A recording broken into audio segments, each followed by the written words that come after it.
अस्सलाम वालेकुम। आज की वीडियो में हम करेंगे एक्सरसाइज 5 है। ये है जो mathematics book 2D2 7th edition जो न्यू एडिशन आया और 6 एक्सरसाइज है ये। और इसका हम करेंगे जी क्वेश्चन नंबर 14 करेंगे। इससे जो पहले के क्वेश्चंस हैं वो मैं पहले सॉल्व कर चुकी हूँ, उनकी मैंने प्लेलिस्ट बना दी है, उसका लिंक मैं डिस्क्रिप्शन में दे दूँगी, आप वहाँ से देख लीजिएगा। और अगर अभी तक आपने मेरा चैनल सब्सक्राइब नहीं किया तो उसको सब्सक्राइब कर दीजिए और बेल आइकन को लाजमी प्रेस कीजिएगा ताकि आपको न्यू आने वाली वीडियोज़ के बारे में पता चल सके। तो स्टार्ट करते हैं। हमारे पास है क्वेश्चन नंबर 14। तो पहले पढ़ लेते हैं क्वेश्चन क्या हमारे पास कि if x is equal to 5 is a solution of the equation x square minus qx plus 10 is equals to 0. Find the value of q, hence find the other solution of the equation. वो कह रहे हैं सबसे पहले तो उन्होंने ये बोला है कि x जो है ना, x की एक वैल्यू उन्होंने हमें दी हुई है कि अगर x हमारे पास 5 है is a solution of the equation. ये जो गिवन इक्वेशन है इसका सोल्यूशन है ये। तो इस सोल्यूशन को यूज करके हमने पहले क्यू की वैल्यू को फाइंड आउट करना है। फिर जब हमारे पास क्यू की वैल्यू आ जाएगी ना, फिर उसको यूज करके वो जो क्यू की वैल्यू हमारे पास आई हुई होगी, ठीक है, उसको यूज करके हमने इक्वेशन को सॉल्व करना है और दूसरा सोल्यूशन उसका फाइंड आउट हमने करना है। ठीक है, तो पहले हम इसका फर्स्ट पार्ट करते हैं। तो फर्स्ट पार्ट है जी हमारे पास के मैं यहाँ पे लिख देती हूँ when x is equals to 5, या इफ लिखते हैं if x is equals to 5, या when x is equals to 5 हमारे पास गिवन क्या equation x square minus q x plus 10 is equals to 0। ठीक है, तो यहाँ पे हमारे पास आ रहा है कि x square minus q x plus 10 is equals to 0। तो इसमें हम x की जगह क्या लिख देंगे 5, क्योंकि मैंने ऊपर क्या लिखा है कि अगर x जो है वो हमारे पास जब x हमारे पास 5 होगा। ठीक है, तो व्हेन लिख दिया, आप यहाँ पे इफ लिख लें बेशक। ठीक है, तो जब x 5 है हमारे पास तो x यहाँ पे हम लिख लेते हैं। तो यहाँ पे मैं लिख देती हूँ 5 का whole square minus q into 5 plus 10 is equals to 0। 5 का स्क्वायर मेरे पास क्या होता है 25 minus 5q plus 10 is equals to 0। अब हम क्या करते हैं कि यहाँ से मैं कॉन्स्टेंट्स को अलहदा कर लेती हूँ और वेरिएबल्स को अलहदा। तो मेरे पास हो जाएगा -5q plus 25 plus 10 is equals to 0। तो -5q 25 प्लस 10 मेरे पास क्या हो जाएगा 35 प्लस 35 इज इक्वल्स टू 0। अब मुझे क्या चाहिए q का आंसर चाहिए, तो बोथ साइड से मैं 35 को माइनस कर दूंगी। तो 5q plus 35 minus 35 is equals to 0 minus 35। तो मेरे पास आ जाएगा ये प्लस 35 और माइनस 35 आपस में कैंसिल आउट हो जाएंगे। ठीक है, ये दोनों हो गए हमारे पास कैंसिल आउट। तो यहाँ पे मेरे पास आ जाएगा -5q इज इक्वल्स टू -35। ठीक है, ये मेरे पास आ गया। अब मैं क्या करूँगी कि बोथ साइड पे अगर कोई चीज़ सेम हो तो वो कैंसिल आउट हो जाती है, या अगर सिंपल कहें तो हम बोथ साइड पे -1 से मल्टीप्लाई करेंगे तो ये माइनस और माइनस साइन ख़त्म हो जाएगा। तो हमारे पास क्या आ जाएगा 5q इज इक्वल्स टू 35। ठीक है, 5q इज इक्वल टू 35। तो मैं यहाँ पे आगे सॉल्व कर लेती हूँ इसको। तो मेरे पास है 5q इज इक्वल्स टू 35। तो मैं बोथ साइड पे 5 से डिवाइड कर देती हूँ।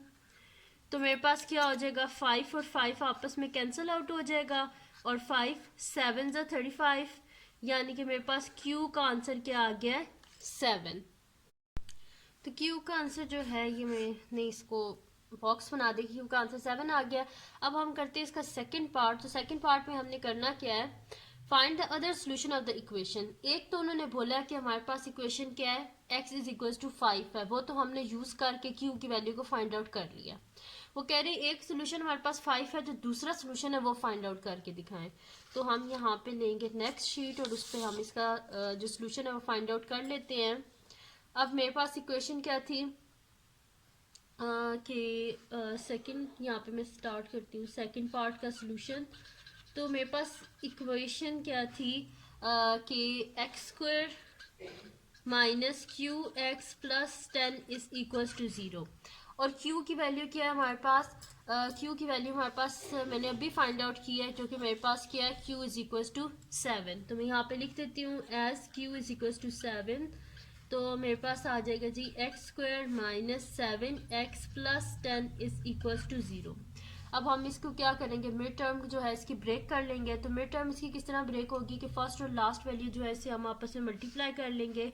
तो मेरे पास क्या आ जाएगा कि x square into 10 is equals to मेरे पास आता है जी 10x स्क्वायर और मिडल में मेरे पास क्या है माइनस 7x। अब दो ऐसे फैक्टर्स ढूंढने हैं कि जिनको मल्टीप्लाई करें तो 10x स्क्वायर आए और उनको हम जब ऐड या सब्ट्रैक्ट करें तो हमारे पास क्या आना चाहिए माइनस 7x। तो 5 2 10 होते हैं और 5 + 2 7 होते हैं, लेकिन ये माइनस 7 है तो हम इसको फिर इस तरह कर देते हैं कि minus 5x multiply by minus 2x। तो minus minus plus 5 2 10 x into x square, और इसको जब हम करेंगे ऐड करेंगे तो minus 5x minus 2x is equal to minus minus plus 5 + 2 7x, और बड़ी टर्म के साथ माइनस है तो उस वजह से माइनस आ गया। तो हम क्या करेंगे माइनस 7x की जगह ये लिख लेंगे। तो मेरे पास आ जाएगा x square minus 5x minus 2x plus 10 is equals to 0। अब फर्स्ट टू टर्म्स में से हमारे पास क्या कॉमन आ रहा है, x कॉमन आ रहा है तो x को कॉमन ले लें, अंदर क्या आ जाएगा x minus 5। Next two terms में से क्या कॉमन आ रहा है 2 कॉमन आ रहा है माइनस है साइड, तो माइनस 2 अंदर क्या आ जाएगा x बाय माइनस साइन अंदर साइन चेंज हो जाएंगे 2 5 से 10 इज इक्वल्स टू 0। अब हम क्या करेंगे एक दफ़ा इन दोनों वैल्यूज़ को लिख लेंगे और एक दफ़ा इन दोनों वैल्यूज़ को लिख लेंगे। तो मेरे पास आ जाएगा x minus 5 x minus 2 is equals to 0। ठीक है, अब हम इसको किस तरह सॉल्व कर लेंगे कि देखिए उन्होंने बोला था कि हमने सोल्यूशन फाइंड आउट करने हैं, तो इस वजह से x की वैल्यूज़ को फाइंड आउट करना है तो हम इन दोनों को इक्वल्स टू 0 रख लेंगे। x माइनस 5 इक्वल्स टू 0 और x minus 2 is equals to 0। तो यहाँ से हमें क्या चाहिए, x की वैल्यू साथ में माइनस 5 नहीं चाहिए तो बोथ साइड पे हम प्लस 5 कर देंगे। ऑपोजिट साइन से मैंने जो है ना ऐड कर दिया, माइनस 5 था बोथ साइड पे प्लस 5 कर दिया, अगर प्लस 5 होता तो बोथ साइड से मैं माइनस करती। तो यहाँ पे ये दोनों आपस में हो गए कैंसिल आउट, यानी कि मेरे पास क्या आ गया x का एक सोल्यूशन आ गया 0 + 5 5। तो ये तो हमें ऑलरेडी पता था, दूसरा सोल्यूशन हमने फाइंड आउट करना था। और x माइनस 2 है तो बोथ साइड पे प्लस 2 कर देते हैं क्योंकि हमें सिर्फ x की वैल्यू चाहिए। तो यहाँ पे मेरे पास क्या हो जाएगा, ये दोनों आपस में कैंसिल आउट, तो मेरे पास आ जाएगा और x इज इक्वल टू 0 + 2 क्या होता है 2 ही होता है। ठीक है, यानी कि जो दूसरा सोल्यूशन हमने फाइंड आउट करना था वो क्या था हमारे पास x इज इक्वल टू 2, यानी कि एक तो x की वैल्यू ने हमें बताई थी जो कि 5 थी और जो दूसरी x की वैल्यू थी वो क्या थी 2 थी। तो मैं यहाँ पे लिख देती हूँ the other solution is x is equal to 2। The other solution is x is equals to 2। ठीक है जी, यही हमने फाइंड आउट करना था और हमने फाइंड आउट कर लिया है। तो ये थी जी आज की वीडियो। अगर आपको पसंद आई हो तो इसको लाइक कीजिएगा, मेरे चैनल को सब्सक्राइब कीजिएगा और बेल आइकन को लाजमी प्रेस कर दीजिएगा ताकि आपको न्यू आने वाली वीडियोस के बारे में पता चल सके। और अपने फ्रेंड्स के साथ भी इस वीडियो को शेयर कीजिएगा और उनको बोलेगा सब्सक्राइब कर दें और दुआओं में याद रखिएगा। अल्लाह हाफिज़।